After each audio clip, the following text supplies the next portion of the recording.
यत्र नार्यस्तु पूज्यन्ते रमन्ते तत्र देवता। वह देश जहाँ स्त्री को देवी की तरफ पूजा जाता हो, वहाँ के एक राज्य से ऐसी दर्दनाक घटना आती है जिसे सुनकर देखकर हम सभी भारतवासियों का दिल पसीज जाता है। हमारे शब्द लड़खड़ा जाते हैं, लेकिन हमें आवाज़ तो उठानी पड़ेगी। अगर हम आवाज़ नहीं उठाएंगे तो हम सभी गुनहगार होंगे। मणिपुर, जिसे भारत का रत्न भूमि कहा जाता है, तो फिर ऐसा क्या हुआ जो आज उसकी ये हालत हो गई है? तो आइए उलझी हुई इस दर्दनाक कहानी को सुलझाते हैं और असलियत आपके सामने लाते हैं। जी हाँ दोस्तों, जब 1947 में भारत आज़ाद हुआ तो मणिपुर को राज्य का दर्जा नहीं मिला, क्योंकि वहाँ 3 कम्युनिटी के लोग रहते थे, मेती, नागा और कुकी। जिसमें नागा कम्युनिटी के लोगों को नया देश चाहिए था, कुकी कम्युनिटी के लोगों को अलग राज्य और मेती कम्युनिटी के लोगों को अपनी भाषा का दर्जा और अपनी संस्कृति को एक पहचान चाहिए था। लेकिन उस वक्त के भारत सरकार पंडित जवाहरलाल नेहरू ने उस पर ध्यान नहीं दिया और उनके सभी मांगों को खारिज कर दिया। तो चलिए पहले समझते हैं इन तीनों कम्युनिटी के लोगों को।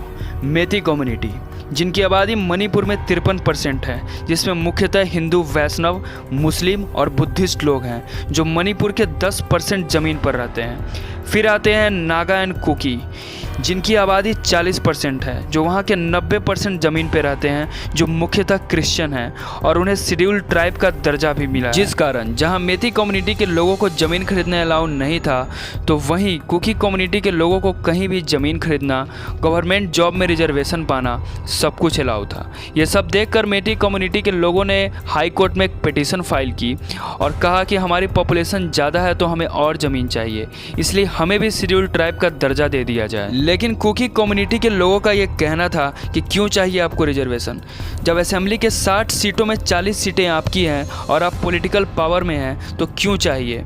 और उनका ऐसा सोचना था कि मेती कम्युनिटी के लोगों को यदि शेड्यूल्ड ट्राइब का दर्जा दे दिया जाएगा तो वो लोग उनकी ज़मीन खरीद सकेंगे, जिस कारण से कुकी कम्युनिटी के लोगों का जो ज्योग्राफिकल पावर था वो भी उनके हाथ से चला जाएगा। और फिर शुरू होता है मणिपुर में ज्योग्राफिकल पावर और पॉलिटिकल पावर के बीच की लड़ाई। और तभी इन सब के बीच 3 मई 2023 को हाई कोर्ट का बड़ा फैसला आ जाता है और मेती कम्युनिटी के लोगों को शेड्यूल्ड ट्राइब का दर्जा उन्हें फिर से लौटा दिया जाता है। तभी से हिंसा और बढ़ जाती है और दोनों कम्युनिटी के लोग इंसानियत भुलाकर एक ऐसा घिनौना वाकया को अंजाम देते हैं जिसे सुनकर आपकी रूहें कांप जाएंगी। 4 जून को एक एम्बुलेंस में आग लगा दिया जाता है, जिसमें एक माँ और उसका 7 साल का बेटा जिंदा जल जाते हैं। 29 जून को एक शहर में एक इंसान का सर धड़ से अलग कर दिया जाता है। और सबसे शर्मनाक तो तब हुई जब 800 से 1000 की भीड़ ने हाथ में कुकरी लेकर 4 मई 2023 को शाम 3 बजे गैंगपोकपी शहर के एक गांव में घुसकर लोगों के घर जला दिए, उनके सामान लूट लिए और लोगों को मारने लगे। तभी उन सभी निर्दयियों से जान बचाकर एक परिवार जंगल की ओर भागना शुरू करता है, जिसमें 56 वर्षीय पिता, 19 वर्ष का भाई और घर की 3 स्त्रियां थी। तभी उन्हें रास्ते में पुलिस मिल जाते हैं। पुलिस उन्हें अपने गाड़ी में बैठाकर पुलिस स्टेशन ले जाने लगते हैं। तभी पुलिस स्टेशन से 2 किलोमीटर दूर भीड़ की कुछ टुकड़ी पुलिस के गाड़ी के सामने आ जाती है और उन लोगों को पुलिस से छीनकर मारने लगती है। 56 वर्षीय पिता का स्पॉट डेथ हो जाता है और पूरी भीड़ एक 21 वर्षीय मासूम लड़की के साथ गैंगरेप करने लगते हैं। तभी उनका भाई उन्हें बचाने जाता है तो वो बड़े बेरहमी से उसे भी मार देते हैं। और 2 स्त्रियों के साथ जो हुआ वो हम सभी जानते हैं, जिसे सुनकर देखकर आज पूरा देश शर्मिंदा है।